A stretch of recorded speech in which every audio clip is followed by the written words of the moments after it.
আসসালামু আলাইকুম my YouTube family, কেমন আছেন সবাই? আই হোপ সবাই ভালো আছেন। আলহামদুলিল্লাহ, আমরাও সবাই ভালো আছি। মাই ফিলিংস লাইফ আয়শা চ্যানেলে সবাইকে স্বাগত। দূরে ও কাছে যে যেখান থেকে দেখছেন প্রত্যেককে জানাচ্ছি আন্তরিক শুভেচ্ছা ও অভিনন্দন। এখনও পুরোপুরি ঠিক হয়নি, এখনও মাজাতে ব্যথা আছে, তবে আগের থেকে খুবই ভালো আছি আলহামদুলিল্লাহ। শুরুতে যে ব্যথাটা ছিল সে তো নাড়াতে পারতাম না, উঠতে পারতাম না, বসতে পারতাম না, এমন পেন হতো। তবুও কাজকর্ম করে তো খেতে হবে, তাই না?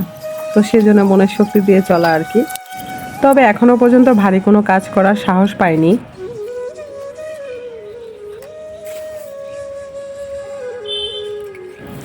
শাশুড়ি এসে আমাকে বলল, নূরের মা, বাগানে যে পানগুলো তোমার, সেই পানগুলো আমার দিকে তাকিয়ে আছে। এবার আমিও মজা ছলে বললাম, যেহেতু পান আপনার দিকে তাকিয়ে আছে, আপনিও তাকিয়ে থাকেন কিছুটা সময়।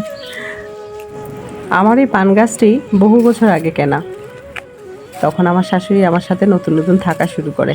মানে একটা সময় তো ওরা দেশের বাড়িতে থাকতো, তো আমার শ্বশুর মারা যাওয়ার পরপরই আমার কাছে একদম পার্মানেন্ট স্টে করা শুরু করে। তো যাই হোক, তেমন একদিনে হঠাৎ ওনার পান খাওয়ার ইচ্ছে হয়েছে, কিন্তু ওনার ধারে পান ছিল না রাত্রিবেলা। তো ওনার এতটাই ইচ্ছে হয়েছে, উনি বলতেছে আমার বমি লাগতেছে, আমার খুবই খারাপ লাগতেছে। ওনার অবস্থাটা দেখে আমার খুব খারাপ লাগছিল। এবার আমাদের পাশে হিন্দু বাড়ি, সেই রাত্র করে সেই বাড়ি থেকে আমি পান ধার নিয়ে এসেছি এবং ওনাকে খেতে দিলাম। তারপর বৃক্ষ মেলা হলো আমাদের।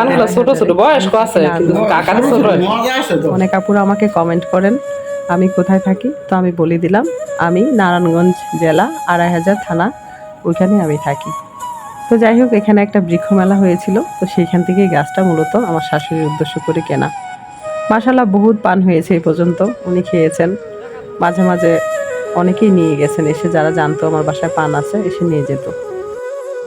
এই জন্য এক ছোট্ট মাইশামণির ড্রেস পরে, মাইশামণির হেয়ার ব্যান্ড সব কিছু পরে চলে এসেছে আমার সাথে রেস্টুরেন্টে, আমার দেবরের মেয়ে ইউসামণি। তো ওর অনেক ইচ্ছে ছিল বাইরে রেস্টুরেন্টে আসা, একটু ঘোরা, আমি পারিনি যেহেতু আমার শরীরে ব্যথা। এবার ভাবলাম চলে যেহেতু যাবে, তাহলে আমার কষ্ট হলে হোক, আর কবে আসে বলা তো যায় না, তো ওকে একটু রেস্টুরেন্ট থেকে ঘুরিয়ে নিয়ে আসি। যদিও পরে ওর বাবার সাথে বাসা যাওয়ার পর আবার ঘুরতে বেরিয়েছে। যদি জানতাম ওর বাবার সাথে আবার ঘুরতে আসবে ওরা, তাহলে আমার এত কষ্ট করে ওকে নিয়ে আসা তড়িঘড়ি করে কোনো মানেই হয় না। তো যাই হোক, যেহেতু নিয়ে আসছি তো নিয়ে আসছি, আর কিছু কেনাকাটাও ছিল, ওর দাদিকে দেওয়ার ছিল, বা ঘরেরও কিছু কেনাকাটা ছিল, তো সেটাও সেরে নিলাম এক ফাঁকে। কিন্তু মাজাতে প্রচুর পেন, বলার বাহিরে। এখনও আমি সুস্থ হইনি পুরোপুরি, এখনও আমি অসুস্থ। সেই শুক্রবার রাতে থেকে ইচ্ছা মতো পেন, তার 3 দিন আগ থেকেই তো হালকা হালকা ছিল। তো যাই হোক, এখন তো আজকে মঙ্গলবার, এখনো পুরোপুরি আমি সুস্থ হইনি। নানি বাসা যাবা? না না, নাইলে এইটা কোন লইছো? এগুলো তোমার নানুমনির বাসাতে হারাইছে।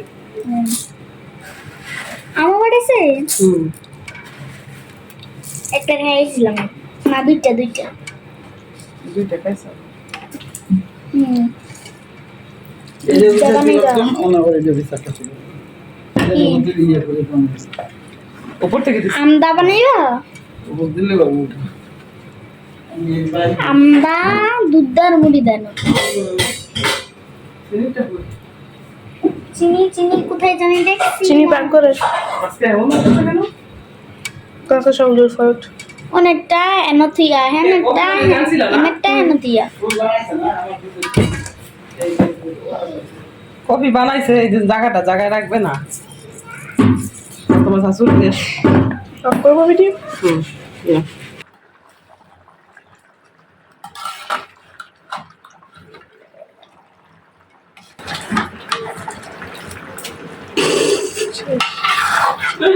खत्म गया। কয়টা করছে কিন্তু একটা করছে তিনটা করছে একদিন ওই যে ইয়া ফ্রাই করতে গেছি না, জানো বলে এটা চিকেন না না না, এই যে আলু ফ্রাই আরে ডালের ডাল আবার? ইয়ে আর কি, হ্যাঁ, বাতা করতে গেছি যখন এরকম করতেছি নিচে পড়ে গেছে কাঁচাটার সাথে। প্রায় সময় এমন আমার হয়, আর আজকে তো হাতে ব্যথা না, ইঞ্জেকশন দিয়ে আসলে দেখলাম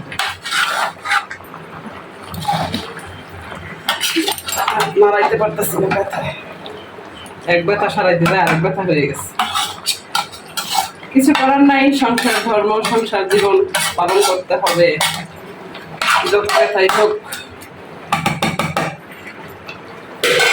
মোবাইল চুটি পাই থাকে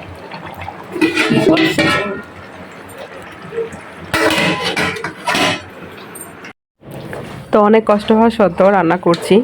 পাশের চুলায় গরু গোশত রান্না করে দিলাম, আর এখানটায় ভুনা খিচুড়ি করতেছি।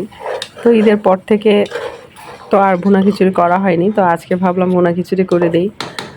11 জন মানুষ আমার ঘরে, তো রান্না বান্না চারটেখানে কথা না, আসলে বুঝতেই পারছেন। তো সব কিছু আমাকে একা হাতে করতে হচ্ছে, সেজন্যই মূলত এতটা অসুস্থ হয়ে গিয়েছি।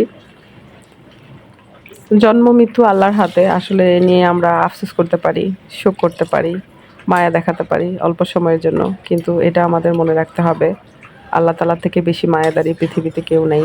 ইহকালও নাই, পরকালও নাই, কোথাও নাই। আমরা কথায় কথায় আল্লাহকে দোষ দিই, আসলে আমাদের দোষের কোনো সীমা নেই। আমরা এত পরিমাণ দোষ করি, আল্লাহ চাইলে আমাদের ভ্যানিশ করে দিতে পারতো, বাট আল্লাহ তাআলার দয়া দেখে আমরা বেঁচে আছি। পৃথিবীতে কাউকে কিছু করে, ভালো মন্দ যেভাবেই করুন না কেন, আপনি কখনোই মন পাবেন না।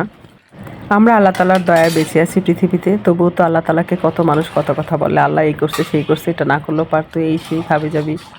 মহান দয়ার সাগর আল্লাহ তাআলা যেহেতু ভালো থাকতে পারে না মানুষের কাছে, আর মানুষ কী করে মানুষের কাছে ভালো থাকবে, এটা আসলে প্রশ্নবোধক চিহ্ন। সব কিছু আল্লাহর উপর ছেড়ে না দিয়ে আমাদেরও সচেতন থাকতে হবে, এটা আল্লাহ তাআলারই বলা। ধরুন আপনার বাসায় ডাকাতি হলো, চুরি হলো, আপনি দরজাটা খোলা রেখেছেন বা দরজাতে ভালো করে লক লাগাননি, তো সেই ক্ষেত্রে আপনার ঘরে ইজিলি ডাকাত ঢুকে যাবে এবং ডাকাতি করবে। এখন আপনি কি করবেন? আফসোস করবেন যে কেন ভালো করে লকগুলো লাগাইনি, তাই না বলুন? কিন্তু লক লাগানোর পর যদি ডাকাতি হয়, তখন বলতে পারবেন যে না, আমি ঠিক করে লক করেছিলাম, এটা আমার ভাগ্যে ছিল, সেজন্য হয়েছে। আফসোস কিন্তু করবেন না, তাই না? আপনি একটা কুপি ব্যবহার করেন, তার মধ্যে সুতাও আছে, তেলও আছে, কিন্তু যখন কুপিটা বন্ধ হয়ে গেল, তখন আপনার কারণটা দেখছেন কি? আল্লাহকে দোষ দিবেন না, কারণটা হলো আপনি বাহিরে রেখেছেন। সব কিছু আল্লাহর হাতে না ছেড়ে দিয়ে একটু সচেতন থাকাও প্রয়োজন, তাই না বলুন? যখন আপনি অসুস্থ থাকবেন, ঠিকমতো রেগুলার ট্রিটমেন্টটা আপনার করতে হবে, তাহলে আপনার কখনো আফসোস থাকবে না। আর ট্রিটমেন্ট করলেন না, খোদার ওপর ভরসা করে, খোদা তো আছেনই একজন, আপনাকে তো চেষ্টা করতে হবে, তাই না? তো যাই হোক, হায়াত মত আল্লাহর কাছে, সব কিছুই আল্লাহর কাছে, তবুও আমাদের সচেতন থাকতে হয়, নইলে সারা জীবনে একটা আফসোস থেকে যায়। তো পুরনো কিছু ক্লিপস ছিল, সেটা দিয়ে ভিডিওটা আজকে বানালাম।